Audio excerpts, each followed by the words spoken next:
कि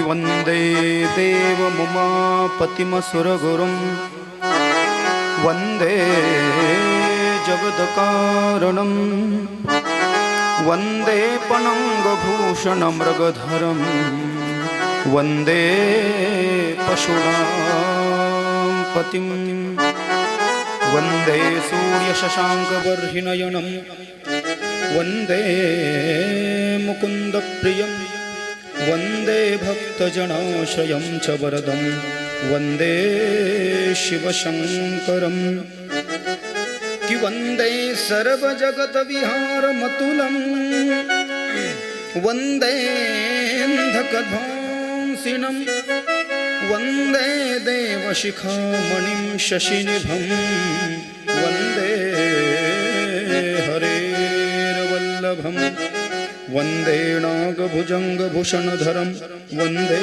शिवचिन्मयं वंदे भक्तजनाश्रयं च वरदं वंदे शिवशंकरं कैलासराणा शिवचंद्रमौळी फणीन्द्रमाथा मुकुटीजळाळी कारुण्यसिंधु भवदुःखहारी तुझवीन शंभो मज कोण तारी सच्चिदानंदरूपाय विश्वोत्पत्त्यादिहेतवे तापत्रय विनाशाय श्रीकृष्णाय वयं नमः। ओम नमो भगवते वासुदेवाय हरये परमात्मने प्रणतक्लेशनाशाय गोविन्दाय नमो नमः। सर्वमंगलमांगल्ये शिवे सर्वार्थसाधिके शरण्ये त्र्यंबके गौरी नारायणि नमोस्तुते। गुरुर्ब्रह्मा गुरुर्विष्णु गुरुर्देवो महेश्वर गुरुः साक्षात् परब्रह्म तस्मै श्री गुरवे नमः। पवनतनय संकटहरण मंगलमूर्तिरूप रामलखन सीता सहित हृदय बसहु सुरभु। सियावर रामचंद्र की जय उमापति महादेव की जय पवन सुत हनुमान की जय बोलो रे भाई सब संतन की जय। कथा में प्रवेश करने से पूर्व 2 मिनट के लिए सभी भक्तगण बैठे स्थानों पर ही भगवान भोलेनाथ का आश्रय लेते हुए अपने वाणी को जिह्वा को पवित्र करने के लिए शिव जी के भजन का आश्रय लेते हुए दोनों हाथों से ताली सेवा देते हुए इस भजन को गाइए। बड़ा ही आसान भजन है, आप सभी लोग गा सके ऐसा भजन। ओम नमः शिवाय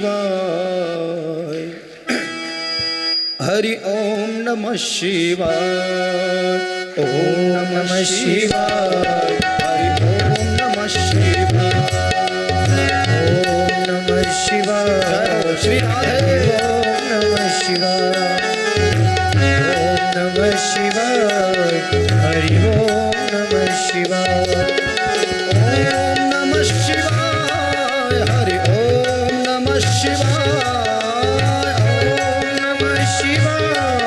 हरि ओम नमः शिवाय ओम नमः शिवाय हरि ओम नमः शिवाय ओम नमः शिवाय हरि ओम नमः शिवाय ओम नमः शिवाय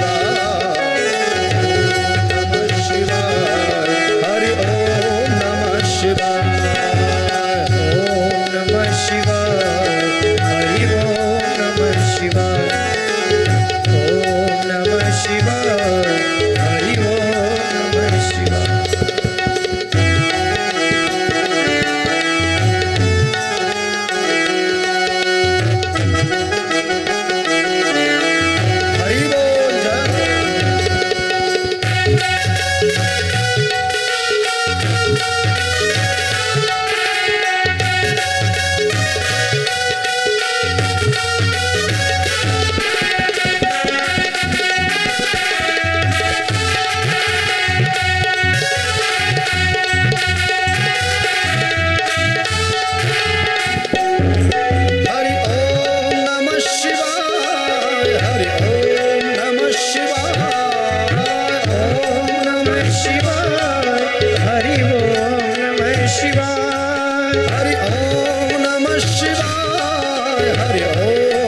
शिवाय ओम नमः शिवाय हरि ओम नमः शिवाय ओम नमः शिवाय हरि ओम नमः शिवाय ओम नमः शिवाय हरि ओम नमः शिवाय ओम नमः शिवाय हरि ओम नमः शिवाय ओम नमः शिवाय हरि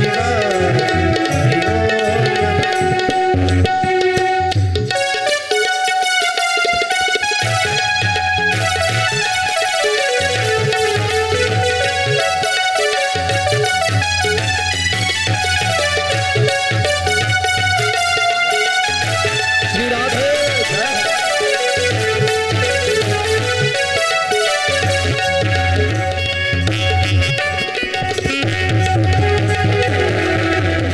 ओम नमः शिवाय हरि ओम नमः शिवाय ओम नमः शिवाय हरि ओम नमः शिवाय हरि ओम नमः शिवाय हरि ओम नमः शिवाय ओम नमः शिवाय हरि ओम नमः शिवाय ओम नमः शिवाय हरि ओम नमः शिवाय ओम नमः शिवाय हरि ओम नमः शिवाय ओम नमः शिवाय हरि ओम नमः शिवाय ओम नमः शिवाय हरि ओम नमः शिवाय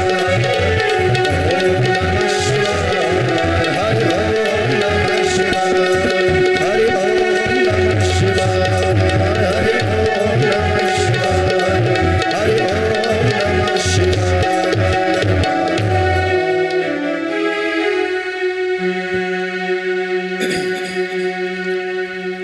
नमः कुंज विहारण्य स्वामी श्री हरिदासाय गुरुनाम गुरवे नमः श्री राधा मेरी स्वामिनी मैं राधे जू को दास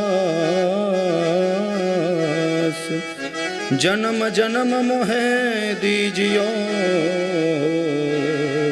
श्री चरणन को बास श्री वृंदावन को बास कि भगत भगति भगवंत गुरु चतुर नाम वपु एक इनके पद वंदन किए नाशत विघ्न अनेक कि जय जय श्री राधा रमण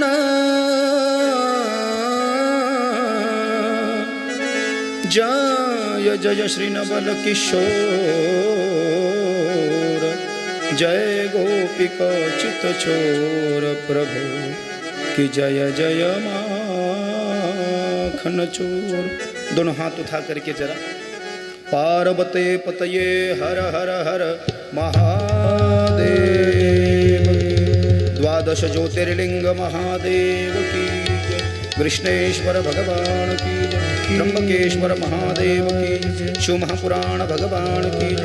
कृष्ण जन्माष्टमी महामहोत्सव की जय। आज के आनंद की जय। अपने अपने माता पिता की जय। सद्गुरुदेव भगवान की जय। पितृदेवताओं की जय। जय जय श्री राधे जय जय श्री राधे जय जय श्री राधे श्याम। पुंडरीक वरदा हरि विठ्ठल श्री ज्ञानदेव पंढरीनाथ भगवान की जय। माऊली ज्ञानेश्वर महाराज की जय। जगद्गुरु तुकाराम महाराज की जय। शांति परब्रह्म एकनाथ महाराज की जय। अवधूत चिंतन श्री गुरुदेव दत्त।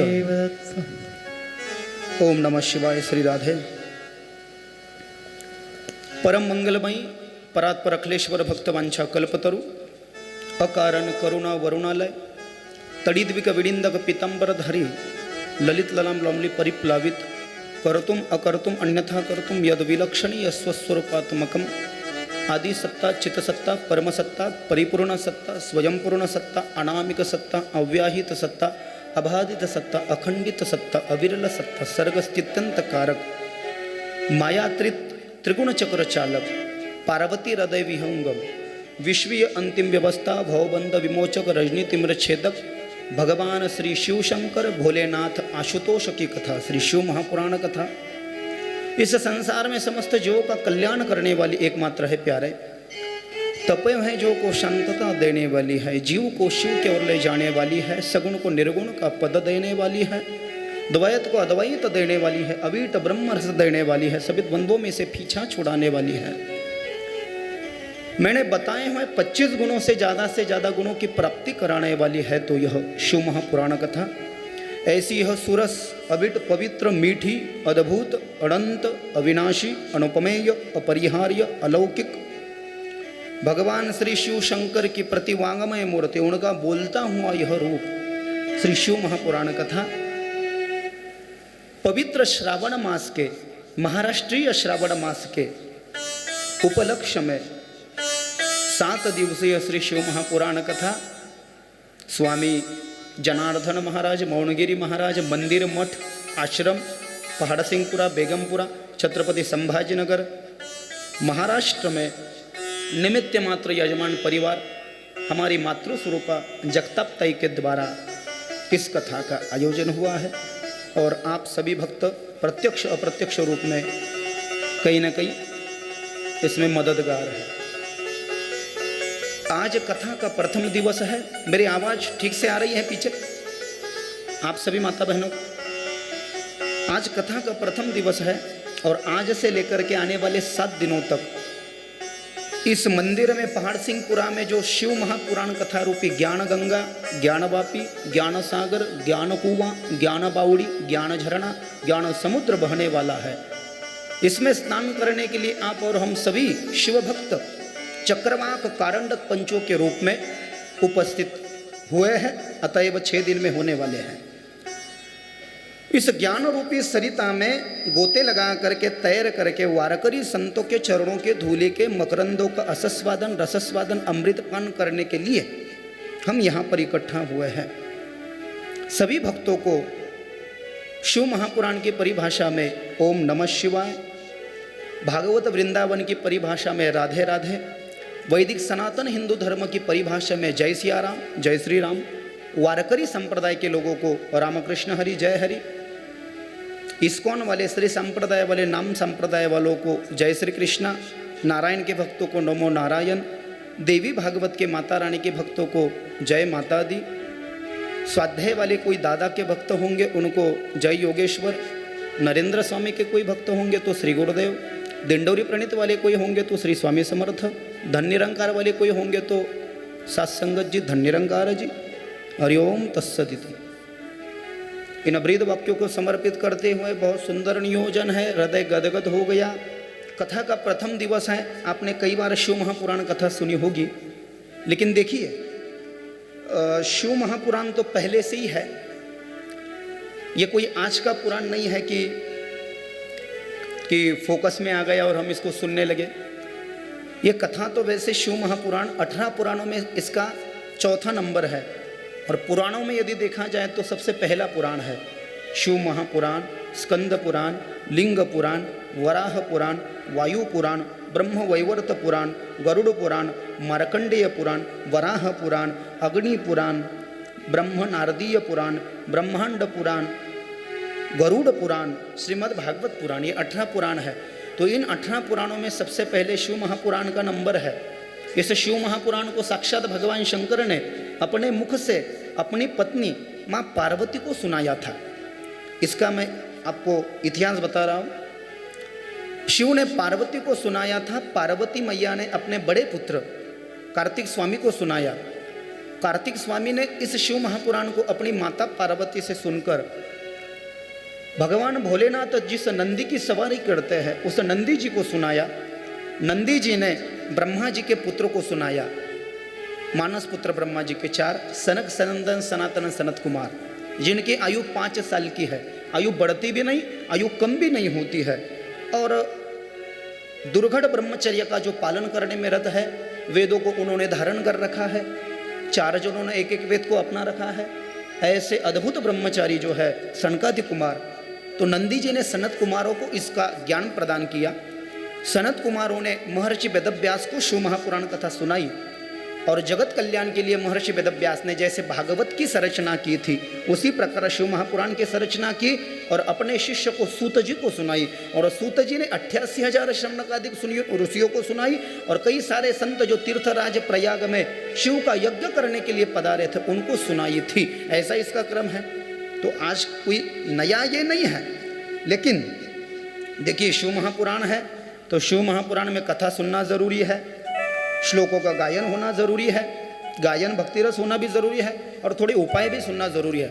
सिर्फ यदि हम उपाय सुनेंगे तो फिर कथा नहीं होगी, कथा का पोस्टमार्टम हो जाएगा। इसलिए तो मैं कह रहा हूं कि कथा कोई आज की नहीं है।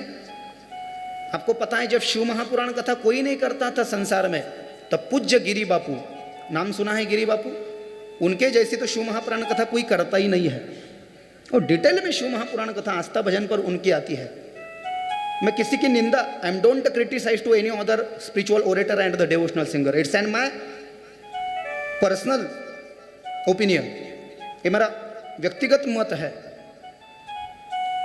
कि कथा है तो कथा के बारे में शिव ने क्या किया, शिव का जन्म हुआ और शिव प्रकट भय और शिव की कौन सी पूजा करनी चाहिए, शिव सबसे पहले इस धरती में लिंग बन के कब आए, कौन सा लिंग बन के आए, भारत की कौन सी राज्य में शिव की लिंग पिंडी बन के आए और इसको क्यों लिंग भूमि कहा जाता है, लिंग की पूजा की क्या विधि होती है, कब पूजा करनी चाहिए, कब ये वास्तविक रूप में एक लोटा जल चढ़ाना चाहिए, दिन रात नहीं चढ़ाया जाता, इसमें लिखा है। जरा सोचिए ना, यदि दिन भर महादेव स्नान करेंगे तो भोजन कब करेंगे भैया? यदि आप उनका शरीर गिलाई रखोगे, उनको तावलिया से पूछना ही नहीं दोगे तो फिर कब चूरमे का लड्डू खाएंगे, कब खीर का भोग खाएंगे और कब हलवा खाएंगे। 3 नैवेद्य महादेव को बड़े पसंद आते हैं, क्या नाम? शिव महापुराण में लिखा है 3 भोग महादेव का हृदय गदगद हो जाता है। पहला तो होता है चूरमे का लड्डू, दूसरा चावल और गाय के दूध की शक्कर और घी डाल करके बनाई जो जाती है खीर, खीर का भोग महादेव को पसंद आता है, इसमें लिखा है। दूसरा और तीसरा हलवा, कौन सा? सूजी का हलवा नहीं, वो तो सत्यनारायण जी खाते हैं ना, सूजी का नहीं, गेहूं के आटे का हलवा, इसको लिखा है शिव महापुराण। ये बातें भी जानना परमा आवश्यक है। जितना भी, अब देखो मैं तो कोई ज्ञानी नहीं हूं, लोग मुझे समझते हैं वो बात अलग है, मैं तो विद्यार्थी हूं, मैं करने की कोशिश करते रहता हूं। भागवत हमारा मुख्य विषय है और शिव महापुराण भी हम कर लेते हैं। तो ऐसा ये शिव महापुराण, इसकी 7 संहिता है, 7 संहिता है। विद्येश्वर संहिता 1, रुद्र संहिता 2। ये रुद्र संहिता शिव महापुराण का प्राण है, क्योंकि रुद्र संहिता शिव महापुराण में सबसे बड़ी संहिता मानी गई है। इस रुद्र संहिता में 5 खंडों का वर्णन हुआ है। पहला खंड है सृष्टि खंड, दूसरा खंड है सती खंड जिसमें सती जी की कथा आई है, तीसरा खंड है पार्वती खंड जिसमें माँ पार्वती की कथा आई है। भोलेनाथ का विवाह आया है, उसको हम संपन्न कराएंगे यहाँ पर एक दिन, विवाह भोलेनाथ और माँ पार्वती का। चौथा खंड है रुद्र संहिता में कुमार खंड, जिसमें कार्तिक स्वामी के जन्म की कथा है, उन्होंने तारकासुर का वध किया वह कथा है। भगवान गणपति के जन्म की कथा है और भगवान गणपति का रिद्धि और सिद्धि के साथ में जो विवाह हुआ था उसका चरित्र वर्णित है, इसलिए उसको कुमार खंड कहा गया। 5वां जो खंड है ना, वो है युद्ध खंड। भोलेनाथ ने किन किन राक्षसों का वध किया, कार्तिक स्वामी ने किन किन राक्षसों का वध किया, बाल गणेश ने किन किन राक्षसों का वध किया, इसको रुद्र संहिता कहा गया है। तीसरी संहिता है शिव महापुराण की शतरुद्र संहिता। शत माने की 100, रुद्र माने की शिव और संहिता माने की श्लोक, माने कि जिस संहिता में शिव जी के 100 अवतारों की चर्चा आई है। चौथी संहिता है कोटि रुद्र संहिता। कोटि रुद्र संहिता, कोटि माने की संज्ञा है, रुद्र माने की शंकर, संहिता माने की श्लोक, जिसमें 12 ज्योतिर्लिंगों की कथा है। शिवरात्रि की विधि आई है, भगवान विष्णु ने कैसे 1000 कमल शिव को चढ़ाए थे, ऐसा सब वर्णन जिसमें है। उमा संहिता, जिसमें कुंडलिनी शक्ति के बारे में कहा गया है, मूलाधार चक्र के बारे में कहा गया है, प्रणव के बारे में कहा गया है, नरकों का वर्णन किया है, खगोल भूगोल का वर्णन किया है, आदि आदि। उमा संहिता। महिषासुरमर्दिनी का उसमें चरित्र है, कौशिकी का वध आदि आदि। देवी भागवत की कुछ कथाएं उसमें है। उमा संहिता के बाद में कैलाश संहिता, कार्तिक स्वामी ने महर्षि वामदेव को पाशुपत व्रत का ज्ञान दिया। ओम नमः शिवाय, सूक्ष्म प्रणव, स्थूल प्रणव, प्रणव एकाक्षर ब्रह्म का ज्ञान दिया, कैलाश संहिता। वायव्य संहिता उत्तरार्ध, जिसमें पाशुपत व्रत का ज्ञान दिया गया, संन्यास दीक्षा का, ऐसा सब है। अब हो गई पूरी कथा, मैंने तो बोल दी। 7 संहिताएं हैं। 7 संहिताओं में 459 अध्याय है। बात की ओर ध्यान देना। शिव महापुराण 7 संहिताएं हैं, 24,000 श्लोक है और 459 अध्याय है। जैसे भागवत 12 स्कंद है, 2 खंड है, 12 स्कंद है, 18,000 श्लोक संहिता है संस्कृत के और 335 अध्याय भागवत के। उसी तरह ये शिव महापुराण, इसके 24,000 श्लोक हैं। पार्वते पतये हर हर महादेव की जय। नैमिषारण्य से इस कथा का प्रारंभ होता है। महात्म्य के बारे में वर्णन आया है, क्योंकि कोई भी कथा हमको सुननी है तो उसका महात्म्य लिया जाता है। और शिव महापुराण का जो महात्म्य है ना, वो स्कंद पुराण से लिया गया है। जैसे भागवत है तो भागवत का महात्म्य पद्म पुराण से लिया गया है कि भागवत क्यों सुने, धुंधुकारी का उद्धार हो गया, भक्ति ज्ञान का, वो पद्म पुराण से उठाया है। देवी भागवत का महात्म्य श्रीमद् भागवत से उठाया है। और ये शिव महापुराण का महात्म्य जो है वो ये स्कंद पुराण से उठाया है। तो महात्म्य की कथा हम क्यों सुने, ये बात हम पर असर करे, इसलिए उसका जिक्र इसमें आया है। तो महात्म्य की कथा में हम प्रवेश कर रहे हैं। आज महात्म्य की कथा होगी। उसके बाद में योगा योग से व्हाट ए कोइंसिडेंस टुडे, आज भगवान बाके बिहारी का प्राकट्य होने वाला है। वैसे तो रात में है, लेकिन हमको मौका भी है, दस्तूर भी है, तो मौके पे चौका लगा लेंगे। थोड़ा सा जन्म महोत्सव, थोड़ी वृंदावन की यात्रा आदि आदि, भक्ति रस वगैरह, यहाँ से ही बैठे बैठे वहाँ जा करके वापस जल्दी फ्लाइट से आ जाएंगे, क्योंकि जल्दी जाना है, जल्दी आना है, क्योंकि एक दिन लगता है ना। इसलिए बहुत ये जब विश्राम होगा आज तो उसमें प्रवेश करेंगे। श्री गणेशाय नमः। महर्षि कृष्णद्वैपायन व्यास प्रणीतम श्री शिव महापुराण महात्म्यम प्रथमोध्याय। श्री शौनक उवाच।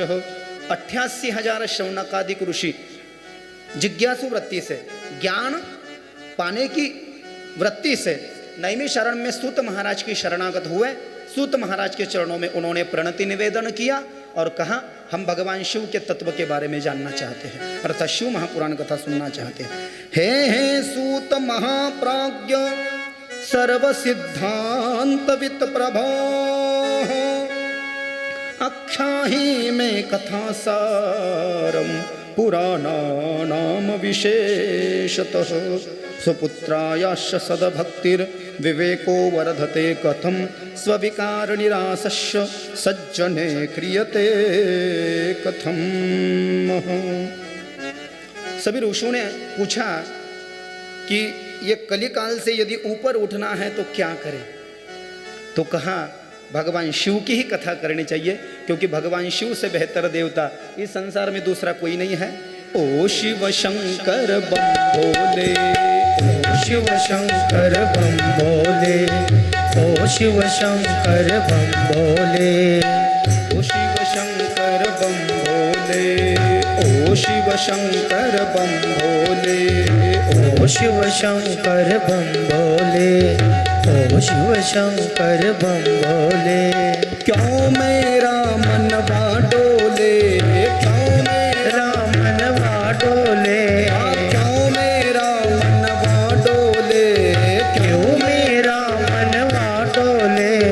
ओ शिव शंकर बम भोले, ओ शिव शंकर बम भोले, ओ शिव शंकर बम भोले।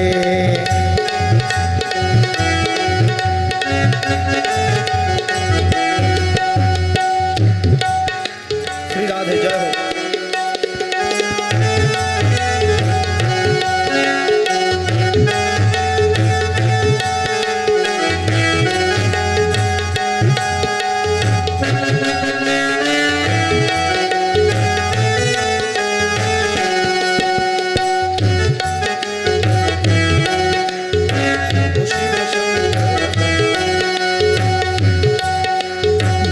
भंवर में मेरी नैया तुम बिन नाही खिवैया बीच भंवर में मेरी नैया, तुम बिन नाही कोई खिवैया।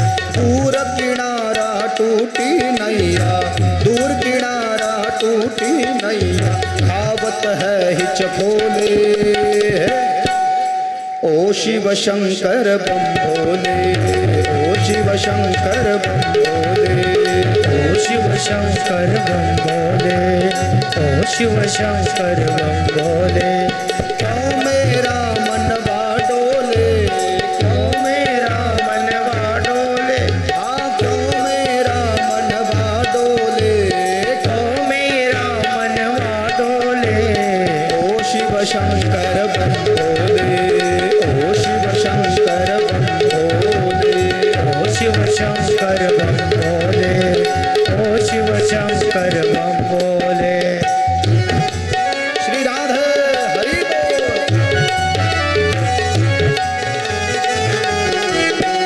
ओ शिव शंकर बम भोले, ओ शिव शंकर बम भोले। पार्वते पतये हर हर हर हर हर महादेव की।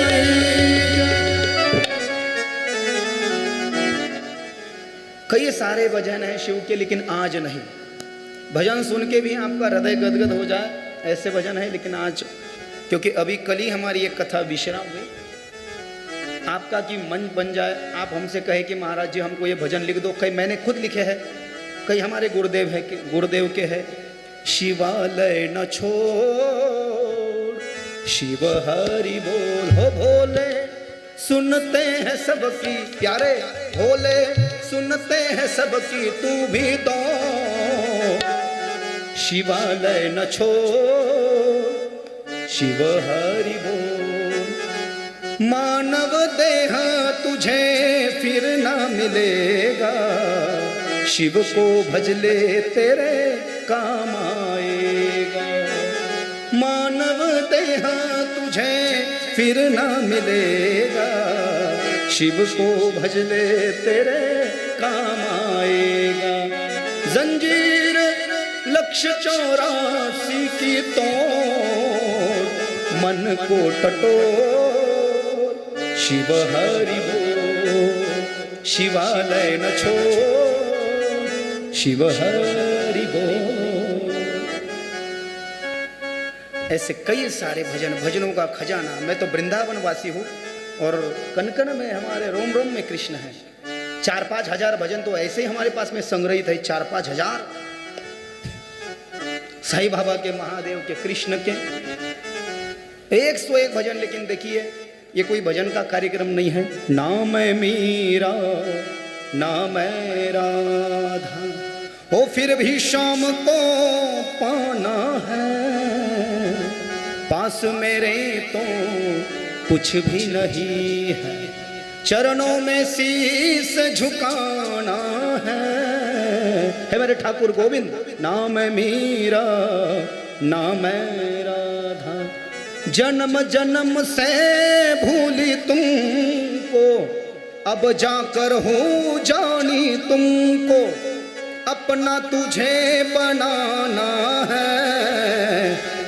नाही मी मीरा, नाही मी राधा, तरी पण मला कृष्ण पाहिजे, जवळ माझ्या फुटकी कवडी सुद्धा नाही, तरी पण मला मराठीमध्ये कृष्ण पाहिजे।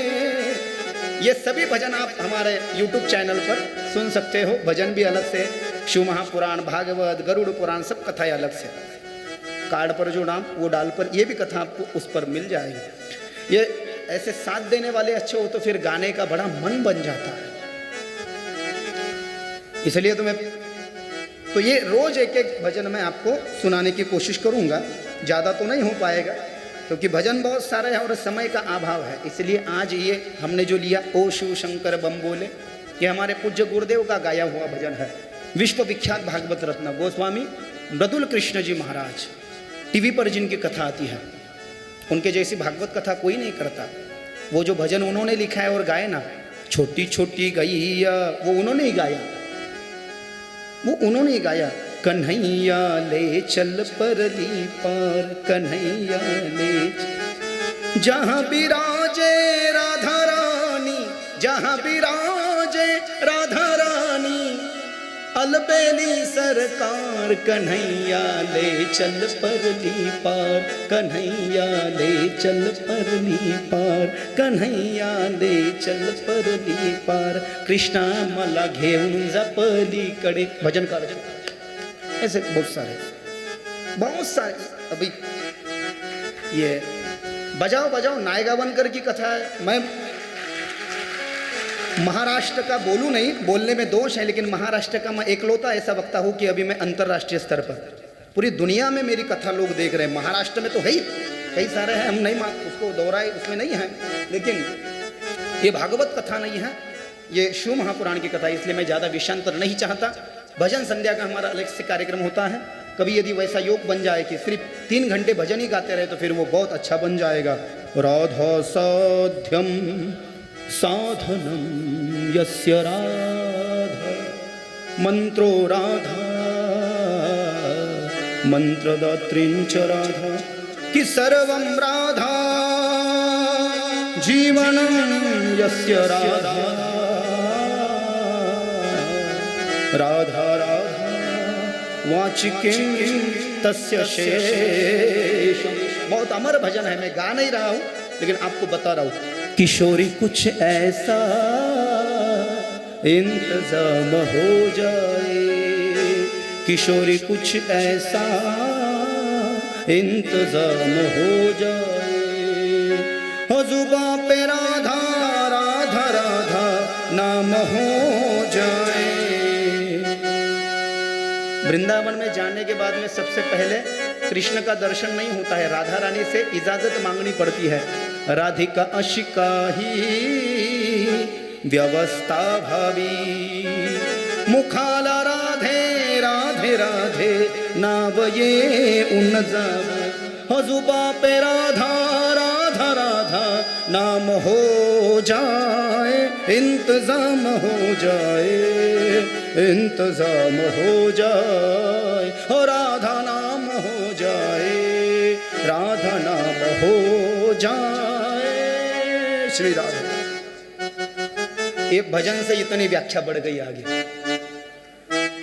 क्योंकि हम वृंदावनवासी लोग हैं ना, हमारा बहुत बड़ा स्वाध्याय होता है, उसमें 4 घंटे हमको रियाज करना पड़ता है। सवेरे शाम को केदार राग हो भी, जो भी कोई राग हो, दरबारी वगैरह, उसका थोड़ा एक श्रृंखला होती है, तब जाकर के सुर पैदा होते हैं और उसका जो आवाज़ की जो धार है वो बरकरार होती है। तबला वादक है, रियाज करना पड़ता है भैया, फिर अच्छा, नहीं तो फिर इतना अच्छा तबला नहीं बज सकता जो अभी बजा रहे हैं, क्योंकि रियाज करना पड़ता है। रियाज से जा कर के ये बहुत उंगलियां ज़ोर ज़ोर से भागने लगती है।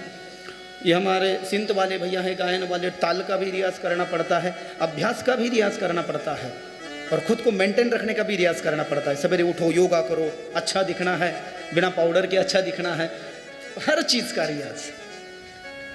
और जीवन को यदि बेहतरीन बनाना है तो मेरे भोलेनाथ से बेहतर कोई नहीं। इसलिए ओ शिव शंकर बम बोले, क्यों मेरा मनवा डोले, दूर किनारा टूटी नैया, दूर किनारा टूटी नैया, बीच भंवर में मेरी नैया, तुम भिन नाही कोई खिवैया। भगवान शंकर का एक नाम है आशुतोष, कई सारे नाम है वैसे, एक नाम है लेकिन आशुतोष। आशुतोष शब्द का यदि व्याकरण की परिभाषा में अर्थ किया जाए, हम व्याकरण में इसका पदच्छेद करेंगे, आशु को एक और ले लेंगे और तोष को दूसरे और कर देंगे, तो आशु का अर्थ हो जाएगा प्रसन्न और तोष माने कि तुरंत। आशु का अर्थ संस्कृत कोश में लिखा है प्रसन्न और तोष का अर्थ लिखा है तुरंत। इस संसार में यदि सबसे जल्दी कोई प्रसन्न होने वाला देवता हो मेरे माता बहनों, तो वो भगवान शंकर है, वो भगवान भोलेनाथ है, इसलिए तो उसका नाम भोलेनाथ है। आशुतोष, बहुत जल्द, भजन मात्र से, एक लोटा जल चढ़ा देने मात्र से, भस्म लगा लेने मात्र से, नागेंद्र हराय त्रिलोचनाय भस्मंगरागाय महेश्वराय नित्याय शुद्धाय दिगंबराय तस्मै नकाराय नमः शिवाय मंदाकिनी शल्यचंदन चर्चिताय नंदीश्वर प्रमथनाथ महेश्वराय मंदार पुष्प बहुपुष्प सुपूजिताय तस्मै यकाराय नमः शिवाय वसिष्ठ कुंभोद्भव गौतमार्य मणीन्द्रदेवारचितशेखराय चंद्रार्क वैश्वानरलोचनाय तस्मै शिकाराय नमः शिवाय। भस्म ये स्तोत्र गाना चाहिए भस्म लगाते वक्त। बेल चढ़ा रहे हो तो बेल का बिल्वाष्टक आया है, त्रिदलम त्रिगुणाकारम त्रिनेत्रम च त्रयायुधम त्रिजनमं पाप संहारम एक बिल्वम शिवार्पणम अखंड बिल्व पत्रेण पूजिते नंदिकेश्वरे शुद्ध्यंतिम सर्व पापेभ्यो एक बिल्वम शिवार्पणम। भस्म लगाने का अलग स्तोत्र, बेल चढ़ाने का अलग स्तोत्र, जलधारी चढ़ाने का अलग स्तोत्र, कावड़ ले जाने के अलग स्तोत्र, कावड़ यात्रा, बहुत सारे। यदि पूरी कथा सुनाने की मैं आपको जिद करूं, 1 साल भी कम हो जाएगा। वो तो कुछ बढ़ाना पड़ता है, कुछ छोड़ देना पड़ता है, कुछ को ऐसा विश्राम, कुछ को ऐसा emotionally touchy moment to every कथा, तब जाके ये 7 दिन में कैसे हो सकेगा। आप सोचिए जरा, 24,000 श्लोक है, तो इसलिए महात्म्य। और मैं कभी भी भजन गाऊँ, एक भजन में रोज ऐसे गाऊंगा कथा में, और एक भजन हमारा भक्ति रस में होगा। भक्ति रस माने कि जो वारकरी संप्रदाय में मेरे ख्याल से पाउली खेली जाती है ना, ज्ञान बात करम वो, या राधे राधे हो राधे राधे, हमारे वृंदावन में भोले भोले हो भोले भोले, खुद लिखा है मैंने ये भजन। दिल से बोलो भोले भोले, मन से बोलो भोले भोले, तन से बोलो भोले।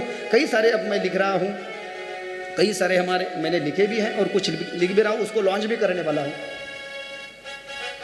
तो कहने का तात्पर्य, भजन गाते वक्त यदि ताली बजाए तो नींद भाग जाएगी, और हम खड़े यदि रहे तो शारीरिक दृष्टि से भी सुधार आएगा और कथा सुनने का भी फल मिलेगा। क्योंकि शास्त्र कहता है कथा सुनते वक्त यदि नींद आ जाए, जम्भई आ जाए, डकार आ जाए तो कथा का फल नहीं मिलता है।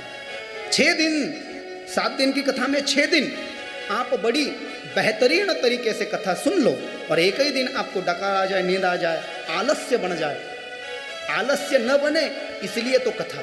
तुकाराम महाराज ने कहा ना, जगत गुरु संत तुकाराम महाराज, सावध झालो हरीचा आलो जागरणा, जेथे वैष्णवांचे भार, जय जयकार गरजतसे, पळोनिया गेली झोप, होते पाप आडते, तुका म्हणे तया ठाया, ओल छाया कृपेची। पान नंबर 1 अभंग नंबर 3 देवलटीकृत अभंग गाथा तुकाराम महाराज की।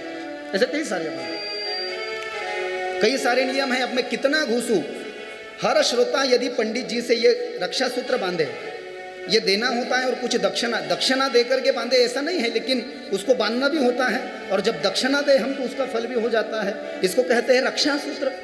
ये रक्षा सूत्र आप यदि 7 दिन इसको बांधो और फिर कथा सुनो तो अधिक फल मिलेगा। कथा में जगह नहीं बदलना, अधिक फल मिलेगा।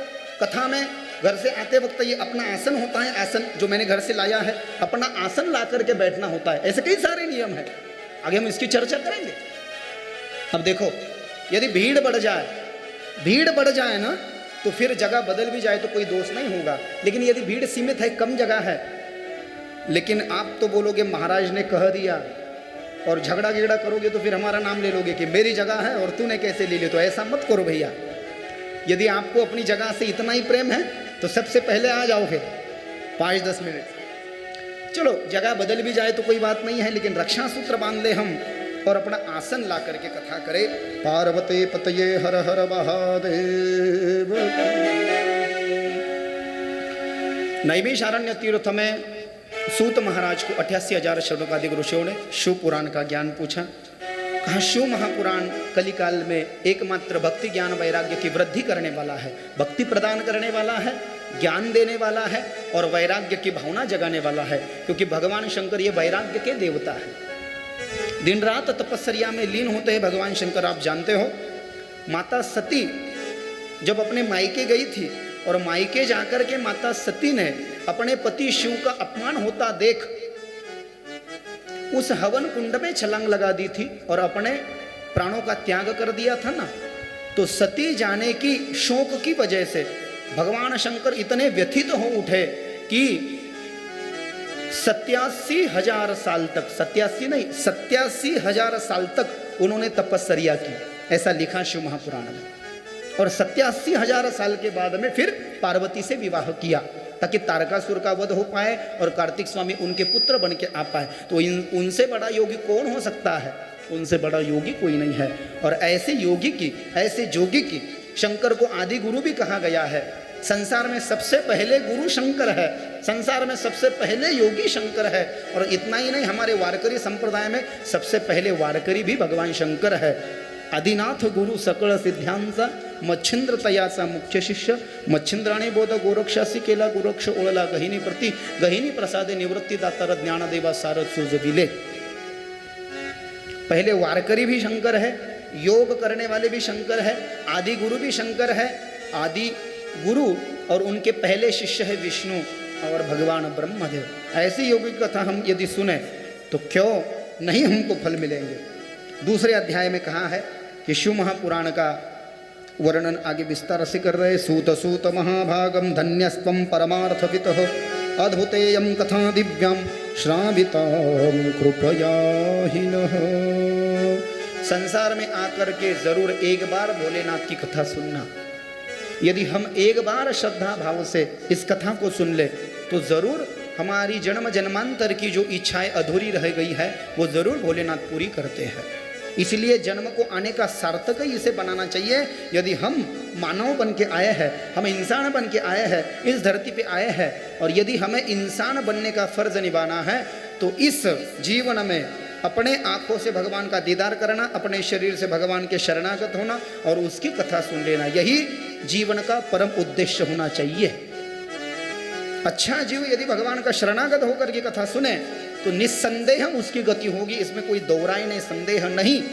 क्योंकि कई सारे पापी भी भोलेनाथ की कथा सुन करके तर गए। कई सारे पापी ए मानवा पाप कृतो दुराचार रता खला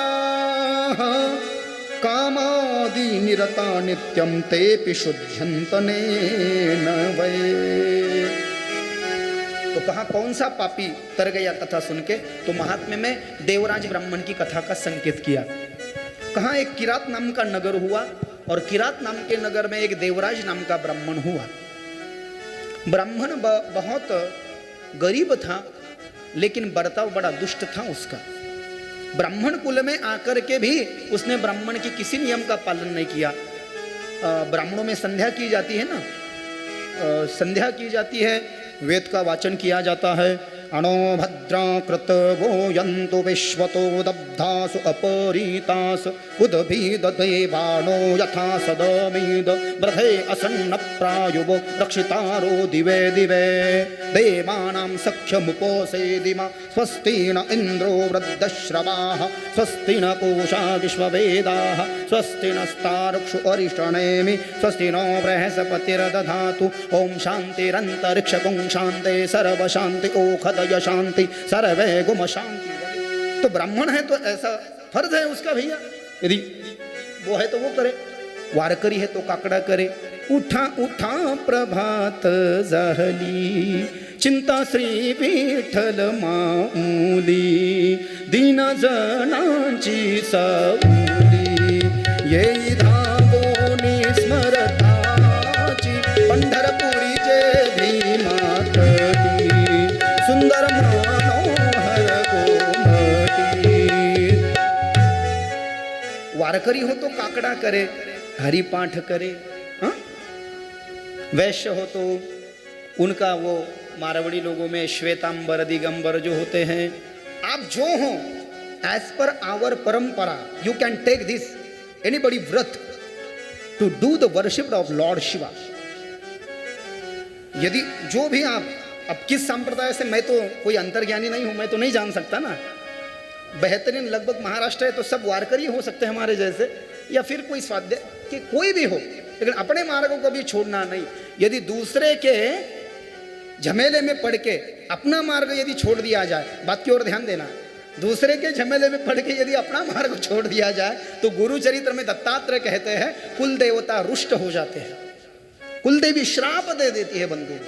आप किसी भी भगवान की पूजा क्यों ना करो, लेकिन अपने कुल देवत को कभी नहीं छोड़ना, अपने कुल देवी को कभी नहीं छोड़ना, अपने गांव के दैवत को कभी नहीं छोड़ना, अपने गुरुदेव को कभी नहीं छोड़ना। पहले इनको कर लेना और बाद में यदि किसी के शरणागत होना भी चाहो तो कोई बात नहीं है।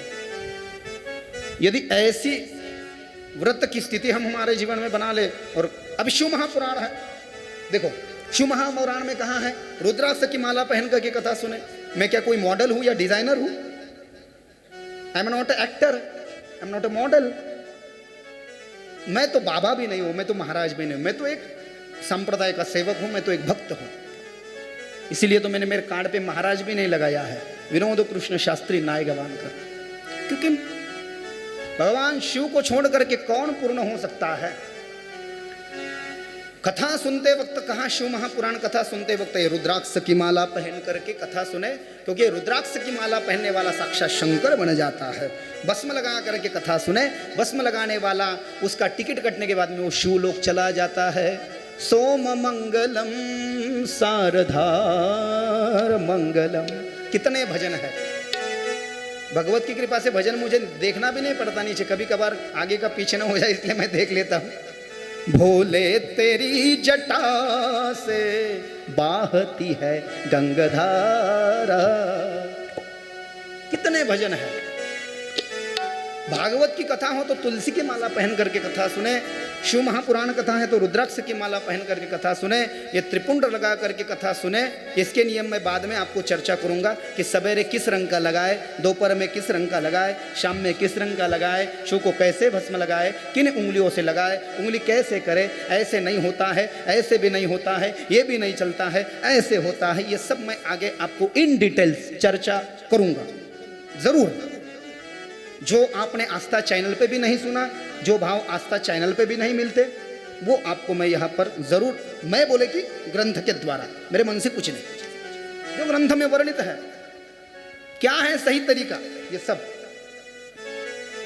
शिव महापुराण कथा सुनते वक्त सफेद कपड़ा पहनना चाहिए। आप बोलोगे वाह रे वाह महाराज, आप तो पीला पहन के आए हो और हमको सफेद बोल रहे हो, ये तो जाति हो गई। नहीं, आज क्या है, आज मेरे ठाकुर आने वाले हैं और इसलिए हमको जगताप ताई ने कहा कि थोड़ा जन्मोत्सव भी हम मनाएंगे आरती से पूर्व। कथा जब अभी शेष हमारी हो जाए 15-20 मिनट का आज ये, तो आधा घंटा हम वो करने वाले हैं। तो भागवत सुनते वक्त पीला कपड़ा पहनना चाहिए। और कृष्ण के जन्म में, बात की ओर ध्यान देना, भागवत रामायण सुन रहे हो तो पीला कपड़ा पहनना चाहिए, देवी भागवत सुन रहे हो तो हरा कपड़ा पहनना चाहिए। माता का जगराता, ओ मैं जो जगाऊं जय हो माँ, मैं तुझको मनाऊं जय हो माँ, मैं समार पाया जय हो माँ, मैं तुझको चढ़ाऊं जय हो माँ, ओ मैं तुझको आज मनाता, आज तेरा जगराता माता, आज तेरा जगराता, आज तेरा जगराता माता, आज तेरा जगराता, आज तेरा जगराता जी माता, आज तेरा जगराता, आज तेरा जगराता माता। बोलना तो नहीं चाहिए मेरे कार्ड पे, मैं क्या क्या कर लेता हूँ मालूम? ये जगराते का भी कार्यक्रम करता हूँ मैं, सुंदर कांड का भी पाठ करता हूँ, कृष्ण की भजन संध्या का कार्यक्रम करता हूँ, साई के भजन गा लेता हूँ, शिव के भजन गा लेता हूँ। मुझे इतने अच्छे से नहीं आता लेकिन गा लेता हूँ। लोग बहुत बुलाते हैं, मुझे आता ही होगा इसलिए बुलाते होंगे ना, तो मुझे तो नहीं लगता है कि आता है मुझे, लेकिन और ये कथाएं भी सब है। जगराता माने कि आपल्या महाराष्ट्र में वो जागरण गोंधळ होता है ना, आनंद निर्गुणी। अब ये देवी भागवत का विषय नहीं, वो भी कथा में करता हूँ, मुझे माफ कीजिए, क्योंकि हमको इसमें प्रवेश करना है। क्या बताएं माता जी, ये देवी भागवत की था आप सभी माता बहनों के लिए। कुणाची ओझाली दृष्ट जगदंबेला, माय माझ्या रेणुकेची दृष्ट काढूया ग, दृष्ट काढूया ग, नऊवार साडी नेसून बाई लुगडी, माहूर गडावर रेणुका खेळते फुगडी, काय बाय सांगू आंब्याच्या माझं नटन, जरीच्या चोळीला लावू नये सोन्याचं बटन, माहूर गडाला जायाचं आलं माझ्या मनी ग, नको नको म्हणतय कुंकवाचं धनी ग, हसली हसली आणि हसली आंबान बसली पलंगावरी ग, पानाचा विडा शोभतो गालावरी ग। कथा भी डिटेल है, भजन भी, क्योंकि जो कथा है तो उसके भजन भी गाना पड़ते हैं बहुत सारे। चलो ठीक है, कोई बात। कहने का तात्पर्य, देवी भागवत यदि सुन रहे हो माता बहनों, तो देवी भागवत में हरी साड़ी पहनी है, कमलगट्टे की माला पहनी है, ऐसा लिखा है देवी भागवत में, विशिष्ट फल मिल जाएगा। भागवत सुन रहे हो, रामायण सुन रहे हो, कृष्ण राम दत्तात्रेय बालाजी पांडुरंग ठाकुर की पूजा कर रहे हो, पीला या केसरी कपड़ा पहन लो, तुलसी की माला पहन लो, लाल चंदन की माला पहन लो, शिव की कथा सुन रहे हो तो रुद्राक्ष की माला पहन लो, रुद्राक्ष की माला न मिले तो स्फटिक की माला पहन लो, और स्फटिक की माला न मिले तो और एक माला कही गई है, स्फटिक की यदि माला न मिले तो पंचरत्न की भी माला पहनी जाती है। एक दिन मैं वो पहनूंगा, आपको दिखाऊंगा प्रात्यक्षिक, पूरा प्रैक्टिकल भी मैं आपको दिखा दूंगा कि कौन सी, ये तो रुद्राक्ष है, ये पंचमुखी है, ये पंचमुखी है, ये भी पंचमुखी है रुद्राक्ष की माला। इसके बहुत सारे नियम होते हैं। बाथरूम जाते वक्त इसको निकाल के रखना पड़ता है, सोते वक्त इसको नहीं पहन सकते, सुतक में इसको नहीं पहन सकते, बड़ा दोष हो जाता है। तो आगे हम इसकी चर्चा करेंगे। तो सफेद कपड़ा हम जरूर कोशिश करें, जिस दिन भगवान भोलेनाथ की शादी होगी और एक दिन हम बिल्वार्चन का कार्यक्रम यहाँ पे करते हैं, सब लोगों से अभिषेक करा लेते हैं क्योंकि फल मिल जाए। शिव महापुराण में लिखा है, बड़ी बड़ी कथाओं में नहीं हो पाता, ये तो हम भाग्यशाली है कि यहाँ पर हम उसको कर सकते हैं। 108 बेल के पत्ते शिव को चढ़ाना बड़ा पुण्य हो जाता है उसका।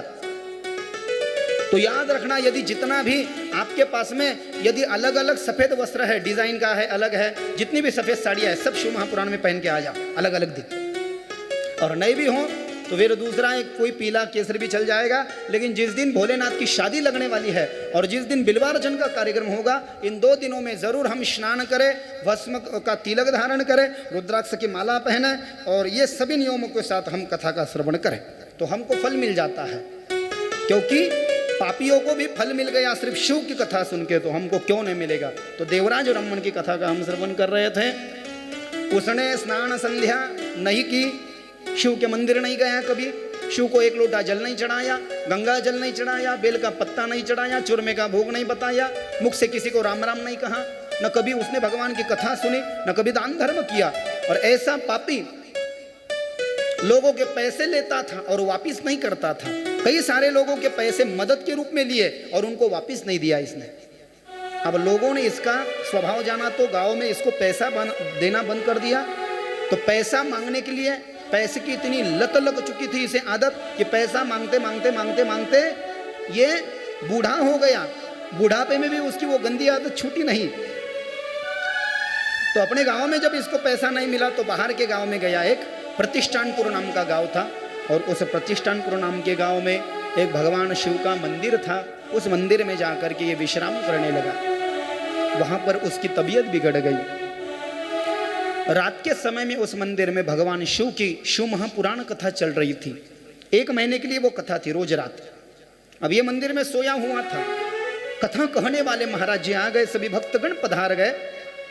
जब कथा शुरू हो गई तो मारे शर्म के इसे लगा मैं तो पापी हूँ, लेकिन सब भक्त बैठ गए और मैं कैसे सो सकता हूँ। लोग तो मुझे बोलेंगे भैया उठ, सटिया गया है क्या, कथा शुरू है और तू सो रहा है यहाँ पर। इसलिए ये शर्म के मारे उठ करके बैठ गया और इसने पवित्र भगवान शंकर की कथा सुन ली। और एक दिन भगवान शिव की जब कथा इसने सुनी तो भगवान शिव की कथा सुन करके इसके मन में भगवान शिव को प्रेम करने की, भगवान शिव के शरणागत होने की, भगवान शिव की पूजा करने की भावना इसके मन में जगी। इसने उस महाराज से भी पूछा कि महाराज जी, अपना पूरा परिचय दिया कि मैं कितना पापी था और कौन से पाप, संसार में तो जितने पाप नहीं वो सब मैंने कर डाले, पुण्य तो एक भी नहीं किया। मैंने बहुत सारे लोगों के पैसे लिए, उनके वापस नहीं किए। गांव में मुझे पैसे नहीं दे रहे थे, लेकिन पैसा लेने की आदत मेरी छूटी नहीं, तो पैसा लेते लेते मैं यहाँ आ पहुँचा। आपकी कथा सुनी तो मन में जरा अभी पछतावा हो रहा है, तो क्या मेरे पाप काटे जा सकते हैं। तो वो महाराज जी कहने लगे, शिव महापुराण वाले, यदि पश्चाताप से बड़ा कोई प्रायश्चित नहीं है, यदि तेरे मन में तुझे पाप की भावना जग गई है और तुझे ऐसा लगता है कि तूने वास्तविक रूप में पाप किया है, तो संकल्प करके शिव की कथा सुन ले, जरूर तेरा मोक्ष हो जाएगा। तो 1 महीना तक ये भगवान शंकर की कथा सुनने लगा और कथा सुनते सुनते वहीं पर पंच तत्वों में विलीन हो गया। वहीं पर उसकी मृत्यु हो गई। अब देखो, कथा सुनते सुनते मृत्यु हो गई ना, धर्म का कार्य करते करते मृत्यु हो गई। इसलिए था पापी लेकिन शिव के मंदिर में मृत्यु हुई, कथा सुनते सुनते मृत्यु हुई। 1 महीना कथा सुनी। बात की ओर ध्यान देना, जीवन में कभी पुण्य नहीं, शिव का अभिषेक नहीं, शिव के मंदिर नहीं गया, 1 लोटा जल नहीं चढ़ाया, किसी को दान नहीं किया, लेकिन मरने से 1 महीने पूर्व, मरने से 1 महीना पहले एक ही बार 1 महीना की कथा सुन ली तो सभी पापों को काट करके इसे लेने के लिए शिवलोक से विमान आ गया। भगवान शंकर के पार्षद कपूर के जैसा उनके शरीर का रंग है, सफेद वस्त्र पहन रखे हैं, गले में रुद्राक्ष की माला पहनी है, भस्म लगा रखा है, ऐसा दिव्य वेश उनका परिधान उन्होंने कर रखा है और इस पापी को लेकर के शिवलोक चले गए हैं। ये है शिव महापुराण का प्रभाव। अब सोचिए जरा, ये देवराज ब्राह्मण जैसा पापी व्यक्ति 1 बार ही कथा सुन के यदि शिव के लोक को जा सकता है तो हमने जीवन में कितनी बार हरिपाठ किया होगा, कितनी बार काकड़ा किया होगा। कई सारे लोग तो ऐसे होंगे हर साल पंढरपुर की बारी जाते होंगे, वारकरी लोगों को भोजन देते होंगे, अखंड हरणम सप्ताह का आयोजन करते होंगे, ज्ञानेश्वरी का पारायण करते होंगे, कई सारा भागवत कथा आपने सुनी होगी, शिव महापुराण कथा आपने सुनी होगी। अब मैंने तो सुना है कि 15 साल से जगतप ताई कथा करती है, तो ये कितनी बार आपने कथा सुनी होगी। जितनी बार हम सुनेंगे, जितनी बार हम सुनेंगे, अलग अलग सुनेंगे, उतना हमारा एक एक सीढ़ी हमारी स्वर्ग के लिए खुलती जाएगी।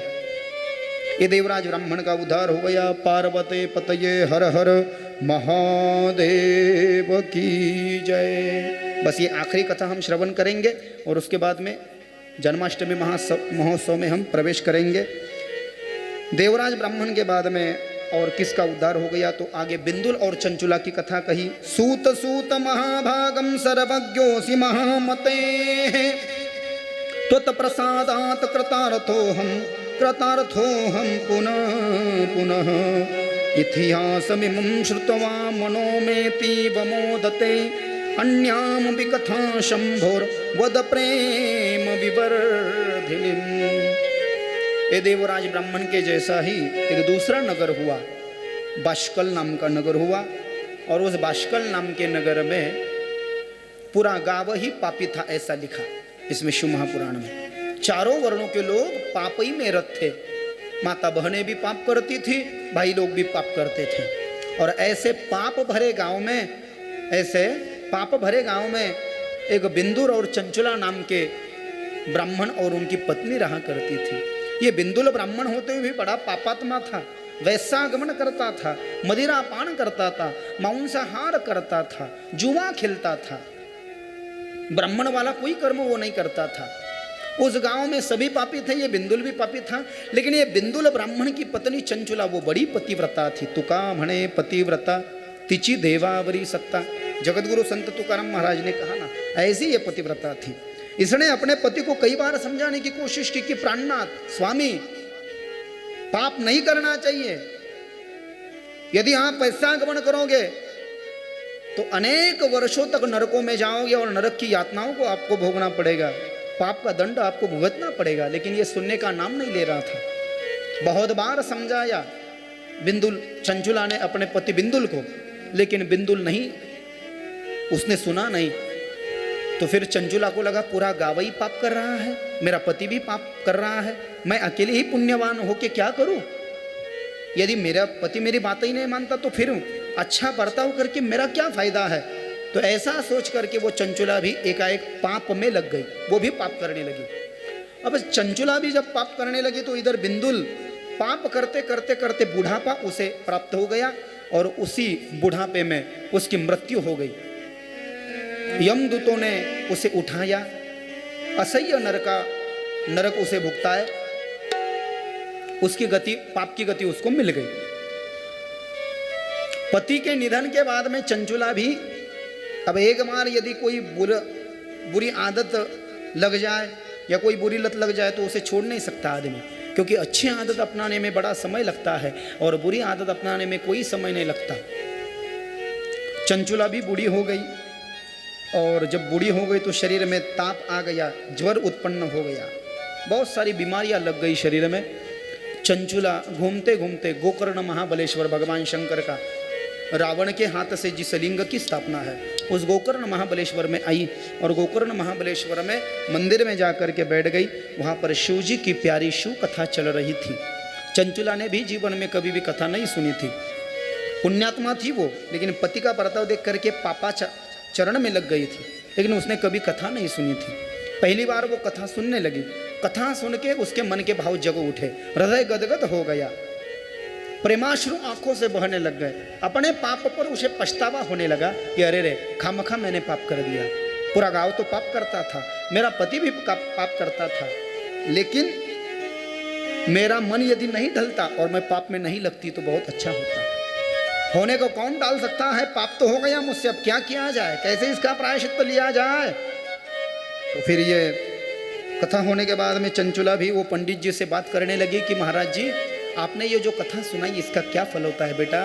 कहा शिव की कथा शिव के चरित्रों से ओतप्रोत है, और जो भी भगवान शंकर की कथा हृदय से सुनता है, सच्चे दिल से सुनता है, उसकी कामनाएं भगवान शंकर पूर्ण करते हैं। न तो केवल कामनाएं पूर्ण करते हैं, जन्म मृत्यु का जो उसका बंधन है वो भी काट देते हैं, और जोजे वंचिल तो ते लाहो, जो उसे चाहिए वो प्रदान करते हैं। ऐसी ये कथा है।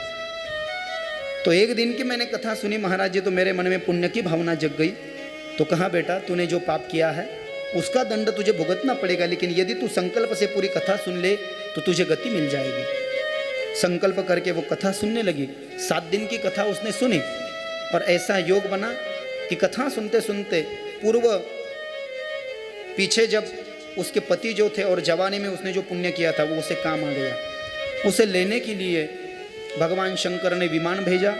विमान में बैठ करके वो चली, माता पार्वती की सेवा में उसे लगा दिया गया, और माता पार्वती की वो प्रमुख दासी बन गई। शिव महापुराण कथा सुनने का क्या परिणाम हुआ चंचुला का, माता पार्वती की प्रमुख दासी बन गई। माता पार्वती की सेवा करने लगी, माता पार्वती की बड़ी निकट की दासी बन गई वो। और फिर एक दिन एकांतवास में जब माँ पार्वती और वो चंचुला बैठे थे ना, तो चंचुला से माँ पार्वती ने पूछा कि तेरे घर वालों के बारे में वगैरह बता। तो माँ मैं क्या कहूँ। जब माँ पार्वती ऐसा कहने लगी, इसके आंखों से अश्रुधाराएं टपकने लगी। माँ अब मैं तुझे क्या कहूँ, मैं जिस गांव में रहा करती थी पूरा गांव ही पाप में लगा था। मेरे पति भी पाप करते थे, मरते दम तक उन्होंने पाप किया। मैंने उनको कहा भी तुम पाप मत करो, लेकिन उन्होंने सुना नहीं, और उनका पाप देख करके कहीं ना कहीं मैंने भी थोड़ा पाप कर लिया माँ। लेकिन जब मैं बूढ़ी हुई और गोकर्ण में जा करके प्यारी शिव की कथा सुनी, उस गति की वजह से मैं यहाँ आ गई हूँ। अब तेरी क्या इच्छा है माँ। एक ही इच्छा है कि मेरे पति मरते दम तक उन्होंने पाप किया, लेकिन उनके पाप की क्या गति हुई और इस क्षण वो कहाँ पर है, ये मैं जानना चाहती हूँ। माता पार्वती ने आंखें बंद करके देखा तो कहा, चंचुला तेरे पति इस वक्त विंध्य पर्वत पर पिशाच के रूप में घूम रहे हैं। माने कि जो बहुत पाप करता है वो पिशाच प्रेतात्मा बन जाता है, उसकी मुक्ति कभी नहीं होती है। अब मेरा पति पिशाच बन गया है तो आंखों से अश्रुधाराएं आने लग गई इसके। चिंता मत कर, तेरे पति को मैं गति देती हूँ। देवर्षि नारद जैसे एक भक्तराज तुम्बुर तुम्बुर को बुलाया, कहा तुम्बुर हाथ में बिना ले लो, और बिना लेकर के इसका पति जो पिशाच बन चुका है विंध्य पर्वत में जाकर के पूरी संगीतमय शिव महापुराण कथा इसको सुनाओ। बोलते हुए ने गायन में सुना पूरी कथा। और तुम्बुर ने उस पापी बिंदुल को पूरी शिव महापुराण कथा सुनाई। उसका प्रभाव ये हुआ, ये प्रेतात्मा से मुक्त हो गया, पिशाच योनि का इसने त्याग कर दिया और दिव्य देह इसको प्राप्त हुआ। तुम्बुर इसको लेकर के कैलाश पर्वत पर आ गए और अपने पति को मुक्त होता देख चंचुला को बड़ा आनंद हुआ। माँ पार्वती की आज्ञा से चंचुला और बिंदुल ये दोनों पति पत्नी आपस में मिल गए, क्षेमालिंगन हुआ और दोनों कैलाश पर्वत पर रहने लगे। पार्वते पतये हर हर महादेव की जय। जन्माष्टमी महोत्सव में प्रवेश करें, लेकिन बहुत अभी मेरे लिए बहुत कठिन है क्योंकि 101 भाव है। लेकिन जन्म के लिए सबके हाथ में क्या चावल है ना, क्या दे देना है, चावल फूल आपको मिलेंगे। ठाकुर जी का प्राकट्य महोत्सव करेंगे और उसके बाद में झूलन गीत गाएंगे। हमारे वृंदावन में झूलन गीत गाया जाता है, झूलन गीत का दर्शन कराएंगे आपको। झूलन गीत माने कि महाराष्ट्र में उसको पलना कहते हैं। 1 महीना चलता है। कन्हैया झूले पलना ने कहोले झोटा दीजो, मेरो लाला झूले पलना ने कहोले झोटा दीजो। होली महोत्सव मनाया जाता है हमारे वृंदावन में। ये शिव महापुराण इसमें तो नहीं होगा। होली महोत्सव भी मनाया जाता है वृंदावन में। होली खेल रहे नंदलाल वृंदावन की कुंज गलिन में, वृंदावन की कुंज गलिन में, वृंदावन की कुंज गलिन में। आज बिरज में होरी रे रसिया, आज बिरज में होरी रे रसिया, होरी रे रसिया बरजोरी रे रसिया, होरी रे रसिया बरजोरी रे, हो हो हो हो होरी रे रसिया, हो हो हो होरी रे। ये भागवत कथा में आखिरी दिन हम फूलों की होली भी खेलते हैं। 101 भाव है। कृष्ण की कथा में क्या कहे, दिल डुबाने की इच्छा होती है। कितने भजन हैं, आज तो मेरा हृदय गदगद हो रहा है, लेकिन मैं यदि पूरा करना चाहूँ तो शाम के रात के 8 भी बहुत कम हो जाएगी। बहुत सारे भजन हैं, बहुत सारे भजन हैं। और एक जगह मुझे जाना भी है। फूलों में सज रहे हैं श्री वृंदावन बिहारी, और साथ सज रही है वृषभानु की दुलारी, श्री वृंदावन बिहारी और वृषभानु की दुलारी, श्री वृंदावन बिहारी और वृषभानु की दुलारी। अरे फूलों में सज रहे हैं श्री वृंदावन बिहारी, और साथ सज रही है वृषभानु की दुलारी। टेढ़ा सा मुकुट सर पे रखा है किस तरह से, स्वर्गीय विनोद अग्रवाल जी को याद करिए जरा। जानते हो विनोद अग्रवाल जी, कृष्ण के भजन सम्राट। मेरा आपकी कृपा से सब काम हो रहा है, करते हो तुम कन्हैया मेरा नाम हो रहा है, मेरा आपकी कृपा से सब काम हो रहा है। चलो अब इस 7 दिन में आपको और हमारा बहुत परिचय होने वाला है, और मुझे यकीन है एक बार मैं जहाँ पर कथा कर लेता हूँ वहाँ पर लोग हमको भूलते नहीं, तो कभी ना कभी दूसरी बार योग बन जाएगा। मैं क्यों अभी शिव महापुराण है तो क्यों मैं भागवत का ज़्यादा विषय उसमें लाऊं। आज जन्माष्टमी है और जन्माष्टमी का महामहोत्सव। वैसे तो मैं वृंदावन रहता हूँ, अटल्ला चुंगी गीताबिना आश्रम, और चातुर्मास में अभी महाराष्ट्र में जैन नगर पीसा देवी संभाजी नगर में हमारा आश्रम घर है, मंदिर है बाजू में, घर है। वहाँ पर रात में ये जन्माष्टमी का सत्संग और प्रवचन का कार्यक्रम है। बहुत सारे भजन हैं लेकिन समय का अभाव है। तो कृष्ण सभी लोग जानते हैं कि ठाकुर जी का प्राकट्य महोत्सव मनाया गया था, और भगवान शुभदेव ने राजा परीक्षित को ये कथा सुनाई थी भागवत में दशम स्कंद में। श्रीमद् भागवत महापुराणम दशम स्कंद। शुक उवाच कथितो वंश विस्तारो भवतो सोम सूर्ययो राघण्याम चोभवंशाणां चरितं परमाद्भुतम्।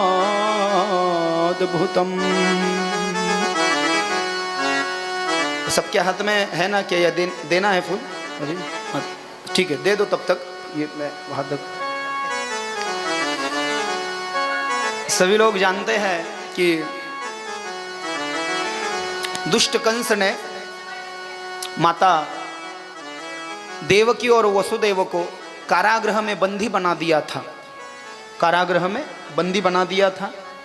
और माता देवकी के और वसुदेव जी के 6 पुत्रों को कंस ने बेरहमी से जमीन के बल गिराकर मार दिया था, जमीन पर पटक करके मार दिया था 6 पुत्रों को, एक पीछे एक। 7वीं बार बलराम जी माने कि शेष जी को कहा तुम देवकी के पुत्र बनो। तो शेष जी माता देवकी के गर्भ में प्रविष्टित हुए, और जब माता देवकी की कोख में बलराम जी पल रहे थे तब 7 महीने की वो गर्भवती थी माता देवकी। शुकदेव कहते हैं राजा परीक्षित से भागवत में। तो 6 पुत्र जो कंस ने मार दिए थे माँ देवकी के, बलराम जी को भी ना मार दे कंस, इसलिए भगवान कृष्ण ने अपनी योग माया से मथुरा की कारागृह में बंदी वसुदेव देवकी, जो देवकी माँ 7वीं बार गर्भवती है और 7 महीने की गर्भवती है, तो देवकी माँ की गर्भ में पल रहे बलराम जी के उस गर्भ को निकाला और मथुरा से जो गोकुल गांव है, आगे मथुरा से 14 किलोमीटर गोकुल गांव है, 10 किलोमीटर हमारा वृंदावन है। तो गोकुल गांव के मुखिया नंद बाबा है, उनकी पत्नी का नाम जशोदा है, जशोदा की सहेली का नाम रोहिणी है, और रोहिणी मैया भी वसुदेव बाबा की पत्नी है, 17 नंबर की। 18 नंबर की पत्नी देवकी है, 18 पत्नियां हैं वसुदेव बाबा को, ऐसा भागवत में लिखा गया है। 17 नंबर की पत्नी रोहिणी है, 18 नंबर की पत्नी देवकी है। तो रोहिणी माता की गर्भ में उस देवकी माता के गर्भ को भेजा गया। रोहिणी मैया जब सवेरे हाथ में घड़ा लेकर के जमुना में जल भरने के लिए जाने लगी, तो लोग तो निंदा करते हैं, लोगों का काम होता है। एकाएक रोहिणी माँ का 7 महीने का गर्भ देख करके, माँ रोहिणी को गर्भवती देख करके गोकुल के लोग माँ रोहिणी की निंदा करने लगे। ए करम जली, ए मुँह जली, हमने तो सुना है कि तेरा पति वसुदेव तेरी सौतन देवकी के साथ में कंस की कारागृह में कई वर्षों से बंदी बना है, अब वो तो घर पे आया ही नहीं और तू तो गर्भवती बन गई, तो किसका पाप लेकर के पेट में घूम रही है? चमत्कार के सिवाय नमस्कार नहीं होता। ऊपर से आकाशवाणी हुई, लोगों निंदा मत करो, देवकी की रोहिणी की कोख में पल रहा गर्भ साक्षात बलराम का या संकर्षण का अवतार है। रोहिणी कल भी पवित्र थी और आज भी पवित्र है, लोगों ने निंदा करना बंद कर दिया। और इधर 7 महीने का गर्भ एकाएक जब गुप्त हो गया तो सेवक घबरा गए, अब तो कंस महाराज हमें जिंदा नहीं छोड़ेंगे कि गर्भ गुप्त हो गया। तुम क्या कर रहे थे, नींद की बोरियां भर रहे थे क्या? अब अपनी जान यदि बचानी है तो कुछ बहाना बनाना पड़ेगा। तो सभी सेवकों ने एक युक्ति की और ऐसा मद बनाया और कंस को ऐसा दिखाया कि भगवान कंस जी, तुमने जो 6 पुत्र मार दिए हैं देवकी के ना, तो ये 7वां पुत्र घबरा गया और मारे घबराहट के अपने आप ही वो गुप्त हो गया। कंस के डर से गर्भ लुप्त हो गया, कंस के डर से गर्भ लुप्त हो गया। कंसाच्या धाकानं गर्भ जिराला, गर्भ म्हटलं नको रे बाबा, जन्माला यायच्या आधीच मामा मारून टाकतो, मामा तर पोरगी देत असतो जावई करून घेतो, पण हे मामा तर दूधही पिऊ देत नाही आईचं, लगेच जमिनीवर आपटून मारून टाकतो। पोरग हापकलं आणि गेलं पळून। कंस के डर से गर्भ लुप्त हो गया। अब वो तो कोई लुप्त नहीं हुआ था, कंस को ऐसा लगा वो तो बलराम जी बन गया। बलराम जी महाराज की। अब कृष्ण के जन्म की कथा। 8वीं बार भगवान श्री कृष्ण ने माया को आज्ञा की कि माया, तुम गोकुल में नंद बाबा और यशोदा की कन्या माया बनकर के जन्म लो। जन्माष्टमी के दिन रात 12 बजे, और उसी समय मैं मथुरा की कारागृह में वसुदेव देवकी का 8वां पुत्र कृष्ण बन के जन्म लूंगा, प्रकट होऊंगा। तो ठीक है, उसी तरह पूर्ण रूप से भगवान श्री कृष्ण नारायण विष्णु देवकी के कोप में प्रविष्टित हुए, उधर माया प्रविष्टित हुए। श्रावण का मास है, महाराष्ट्र में कहाँ है, कृष्ण पक्ष है, वसु नाम की तिथि है, बुधवार का दिन है, वार बुधवार है और समय रात का 12 बजे है। कृष्ण जन्माष्टमी माने कि गोकुल अष्टमी, आज का दिन 5122 वर्ष पूर्व जब कृष्ण का अवतार समापन हुआ था। नंद बाबा और यशोदा ने एक कन्या को जन्म दिया, माया को।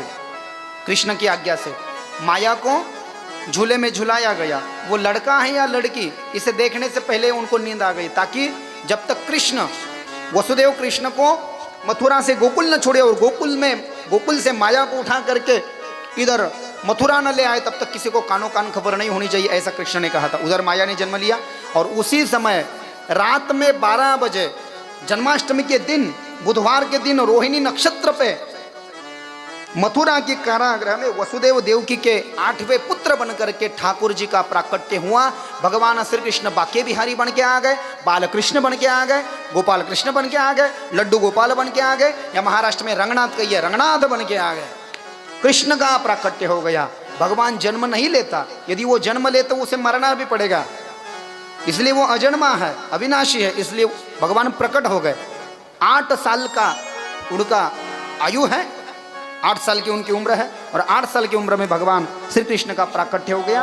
सभी चावल और फूल फेंकेंगे, बोले वृंदावन बिहारी लाल की जय, बाल कृष्ण लाल की जय, वृंदावन बिहारी लाल की जय।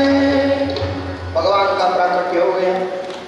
तुम 8 साल के आए हो लाला, तुमको मेरा पुत्र कौन कहेगा? माँ देवकी ने, मैं क्या करूँ बेटा, तुम छोटे हो जाओ। माँ मैं छोटा होता हूँ, तुम मुझे दूध पिलाओ। और वसुदेव बाबा आप वो टोकरी उठा करके मुझे उस टोकरी में रखिएगा, और मथुरा की कारागृह से मुझे नंद बाबा के बाड़े में झूले में रखिए, झूले में जो माया है उसको यहाँ पर लेकर के आइए, ठीक। जन्म होने के बाद में लाला छोटे हो गए, दुग्धपान कराया माँ देवकी ने।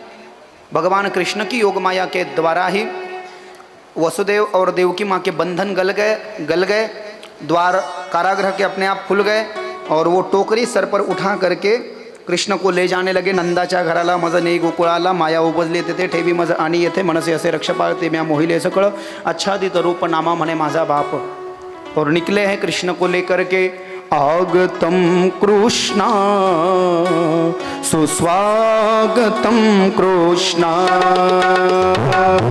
आगतम कृष्णा सुस्वागतम कृष्णा, आगतम कृष्णा। आइए सभी लोग जरा स्वागत कृष्णा, आगतम कृष्णा सुस्वागतम कृष्णा, स्वागतम सुस्वागतम शरणागतम कृष्णा, स्वागतम सुस्वागतम शरणागतम कृष्णा, स्वागतम सुस्वागतम शरणागतम कृष्णा, स्वागतम सुस्वागतम शरणागतम कृष्णा। हरि बोल। स्वागतम कृष्णा सुस्वागतम कृष्णा, स्वागतम कृष्णा शरणागतम कृष्णा, स्वागतम कृष्णा शरणागतम कृष्णा। साइड से ये कैमरा के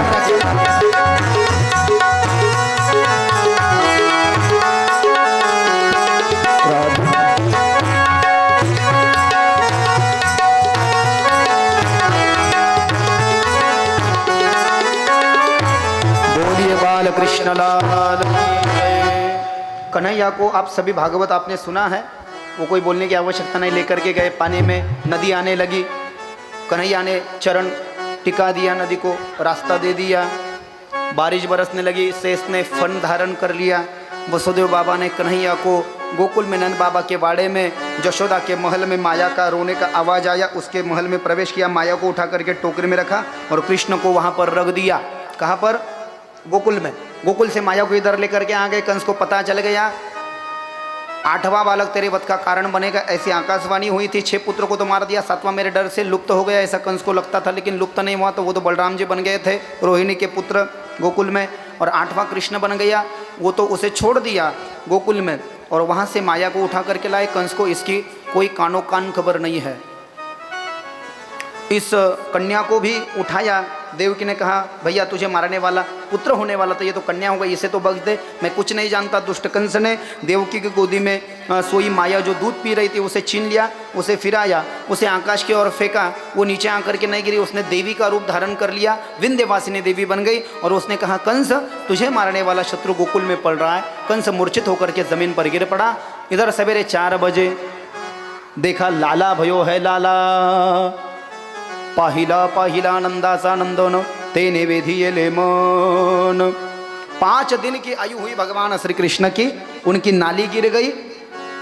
तो भगवान श्री कृष्ण का जन्म होने के उपलक्ष्य में नंद बाबा ने जो कार्यक्रम किया उसको भागवत में नंदोत्सव कहा गया है। कृष्ण जन्मोत्सव नहीं, नंदोत्सव। 2 लाख गाय दान में दे दी, 7 पर्वत बनाए, तिल और गुड़ और तिल एकत्रित करके उसका मिश्रण करके गुड़ और तिल के 7 पर्वत बना करके एक पात्र में रखकर उस पर सुवासिक कपड़ा ढक करके ब्राह्मणों को दान दिया। गाय अबुसन सुवर्ण दान दिया। अब ये तो कोई गो कथा भी नहीं है, समय का अभाव है, गाय भी दान दे दी और नंदोत्सव मनाया। नंदोत्सव। गोविंदा आला रे आला, जरा मटकी संभाल ब्रिजबाला, कन्हैया आला रे खड़े होकर के आप 5 मिनट गोविंदा आला रे आला, जरा मटकी संभाल ब्रिजबाला, कन्हैया आला रे आला, जरा मटकी संभाल लाला लाला।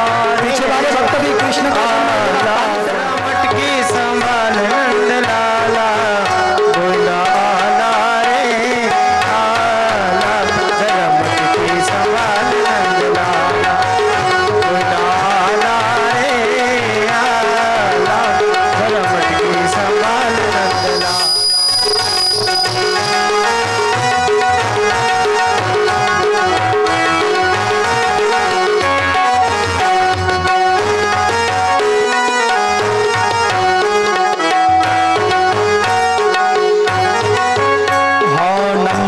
आनंद भयो जय कन्हैया लाल की, नंद भरा आनंद भयो जय कन्हैया लाल की, गोकुल में आनंद भयो जय कन्हैया लाल की, गोकुल में आनंद भयो जय कन्हैया लाल की, जय कन्हैया लाल की, जय दाऊ दयाल की, जय कन्हैया लाल की, जय यशोदा लाल की, जय कन्हैया लाल की, जय रोहिणी लाल की, जय कन्हैया लाल की, जय हो रे लाल की, आनंद भयो जय कन्हैया लाल की, नंद भरा आनंद भयो जय कन्हैया लाल की।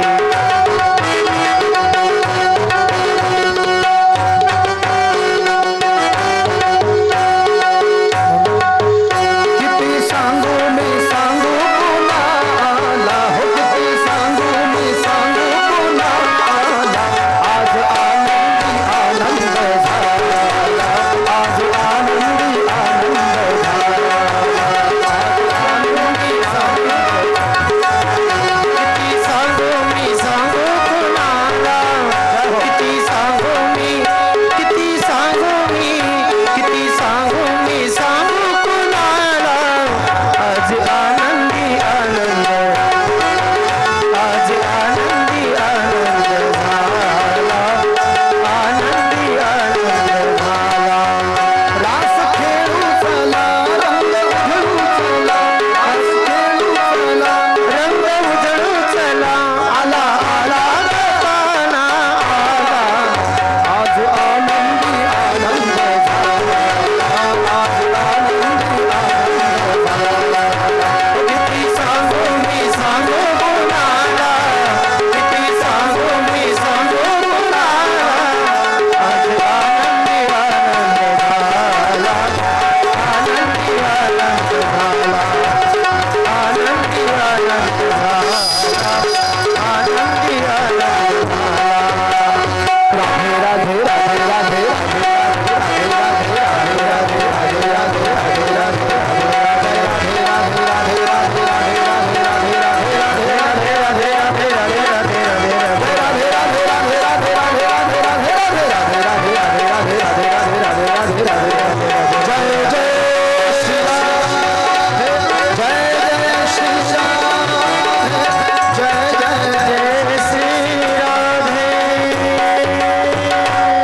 बैठ जाइए सभी लोग नीचे। बोलिए सभी जशोदा माँ बधाई हो, जशोदा माँ बधाई हो।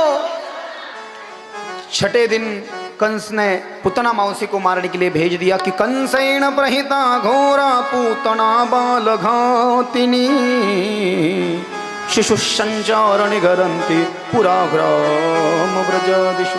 पुतना का उद्धार किया, शक्तासुर नाम का राक्षस भेजा गाड़े के रूप में, उसका उद्धार किया। तृणावर्त नाम का राक्षस भेजा वायु के रूप में, उसका उद्धार किया। महाबल नाम का राक्षस भेजा, उसका उद्धार किया। और भगवान श्री कृष्ण की आयु हो गई 70 दिन की, 2 महीना 10 दिन, 70 दिन। कृष्ण का नामकरण संस्कार करने का तय किया गया। कुलगुरु गर्गाचार्य को बुलाया गया। नंद बाबा की 2 सगे बहनें नंदा सुनंदा, बुआ का नाम होता है ना अपने भाई के बेटे का नाम रखने का, नंदा सुनंदा बुआएं आई और कृष्ण को झूले में झूलाया गया। नाम रखा कृष्ण। इसको झूलन गीत बोला है, झूलन महोत्सव। और एक लाइन मराठी की, महाराष्ट्र की पालने की भी गाएंगे। जिनके पास में नहीं आएगी ना रस्सी, जिनके पास में रस्सी नहीं आएगी वो बस ऐसे करे जैसे हम लालों को झूला झूला रहे हैं। कन्हैया झूले पलना ने कहो ले झोटा दीजो, ओ मेरो लाला झूले पलना ने कहो ले झोटा दीजो। कन्हैया झूले पलना एक झूले झोटा दीजो, मेरे कान्हा झूले पलना मैं कहो ले झोटा दीजो। ने कहो ले झोटा दीजो, जरा धीरे झोटा दीजो। ने कहो ले झोटा दीजो, श्री राधे धीरे झूला दीजो। ने कहो ले झोटा दीजो, जरा धीरे धीरे धीरे झोटा दीजो। ने कहो ले झोटा दीजो, धीरे धीरे झोटा दीजो। मेरो लाला झूले पलना, जरा धीरे झोटा दीजो।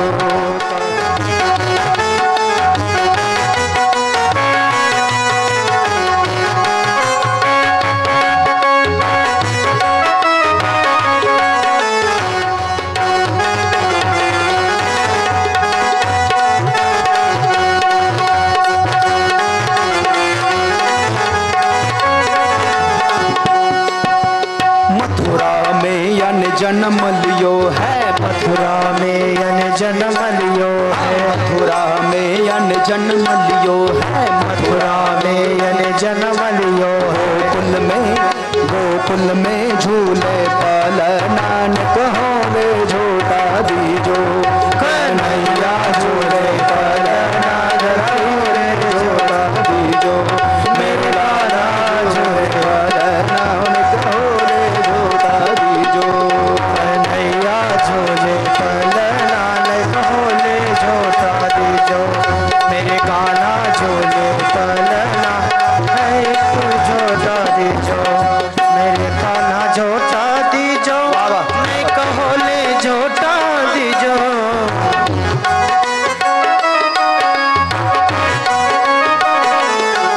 मैं कहो ले झोटा दीजो, मैं कधीरे झोटा दीजो। कन्हैया कन्हैया झूले पलना मैं कहो ले झोटा दीजो। मेरे कान्हा झूले पलना मैं कहो ले झोटा दीजो। कान्हा झूले पलना मैं कहो ले झोटा दीजो।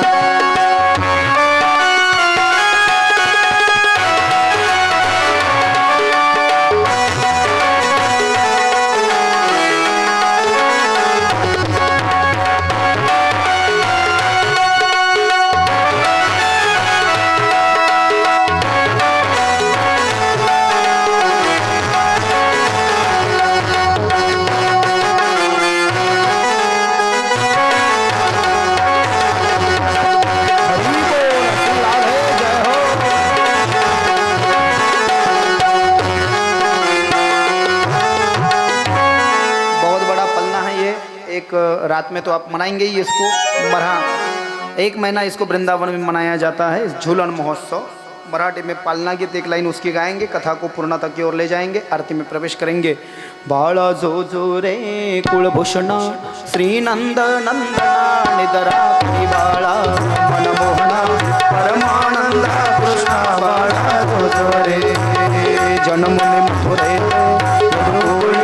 आला सीवन माळी बाळाला बविला गोकुळी कन्या केले गवळे बाळा जो जो रे कुलभूषणा श्रीनंद नंदना बाळा मनमोहना परमानंद कृष्णा बाळा जो जो रे बंदी शाळेत अवतरुणी द्वारे मोकलुणीन जनक शंकरा तोडोनी यमुना तो भंगुणोनी बाळा जो जो रे कुलभूषणा श्रीनंद नंदना निधरा करी बाळा मनमोहना परमानंद कृष्णा बाळा जो जो रे जो जो रे जो जो रे जो जो रे जो जो रे जो रे जो।